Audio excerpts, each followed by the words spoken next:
Calon Wakil Presiden nomor urut 3 Mahfud MD menegaskan tim ses Ganjar Mahfud kini tengah menyusun naskah pengajuan hak angket secara serius. Mahfud bilang Megawati meminta ia dan Ganjar menyelesaikan sengketa pemilu melalui jalur politik yang dipimpin Ganjar dan jalur hukum yang dipimpin dirinya. Adanya dugaan pengusutan untuk memakzulkan Presiden, Mahfud menegaskan hak angket tidak berkaitan langsung dengan pemakzulan karena prosedurnya berbeda. Dengan koreksi sebagai anggota karena sudah ada garisnya dari ketua kerjasama partai pengusung, ya itu dari Bu Mega, agar kita mengambil dua jalur secara tegas, satu jalur hukum itu saya yang mengkoordinir pada tingkat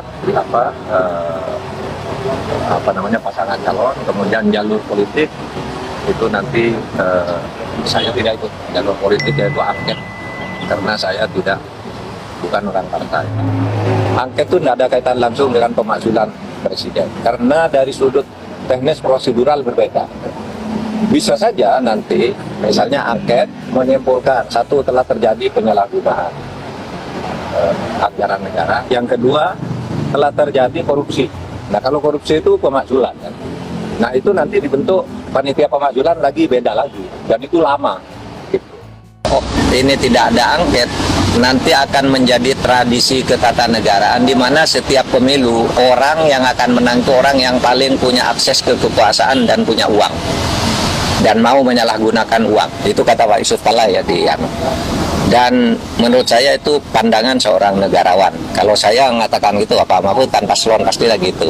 Nah, makanya saya tidak ikut ngomong gitu. Saya katakan, Anda lihat ceramahnya Pak Yusuf Kalla bagus sekali. Pandangan seorang negarawan. Kalau pemilu yang terburuk ini tidak diklarifikasi melalui proses angket, maka nanti pada saatnya akan ketemu krisis politik dan krisis ekonomi. Krisis ekonomi itu konon akan terjadi beberapa bulan ke depan. Kalau politiknya belum selesai, lalu ini ketemu yang menjadi korban nanti negara. Ini Pak Yusuf Kalla yang saya pahami dari ceramahnya. Oke? Dan kalau soal hukum, kalau terjadi putaran kedua itu nanti 26 Juni ya.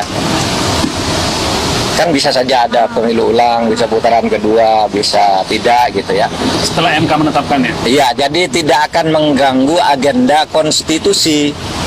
Kalender konstitusi tidak akan terganggu karena memang KPU sudah menjadwalkan 22 sampai 25 itu minggu tenang ya.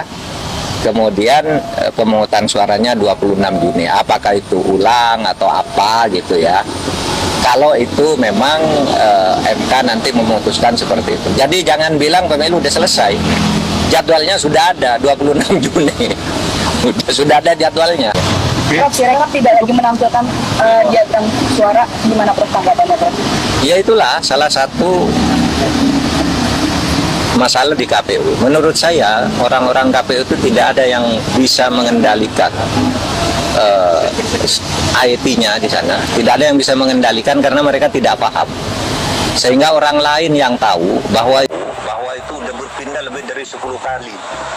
Tempat penyimpanan datanya dan sebagainya itu, servernya, itu kan sudah ada tanggal sekian berpindah, tanggal sekian ini data masuk, lalu dikeluarkan lagi, masuk lagi.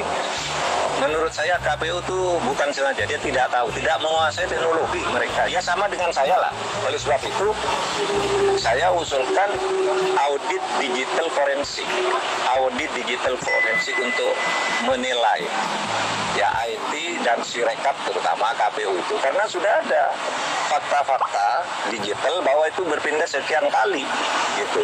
Dan itu siap dipresentasikan. Nah, mereka mengatakan, oh ini sudah diaudit, siapa yang mau audit mereka? Kalau mengaudit kok masih terjadi seperti itu, kalau memang sudah diaudit. Makanya perlu audit independen.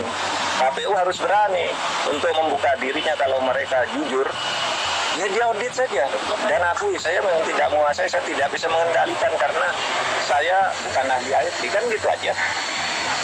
Dia nggak punya ahli IT yang mengendalikan sendiri. Nah kalau berani diaudit saja, tidak ada hubungannya ini dengan hasil pemilu nanti, audit ini. Ini hanya dengan kinerja KPU. Jangan takut juga partai-partai tidak setuju audit gitu misalnya. Tidak akan berubah pada hasil yang nanti ditetapkan berdasar hitungan manual. Tapi audit ini penting agar ke depannya orang tidak ugal-ugalan seperti KPU sekarang. Udah diperingatkan pelanggaran etik beberapa kali gitu kan. Sebenarnya udah secara moral udah tidak, seharusnya udah mundur lah. Tapi ya mereka tidak mau juga, mungkin terikat kontrak.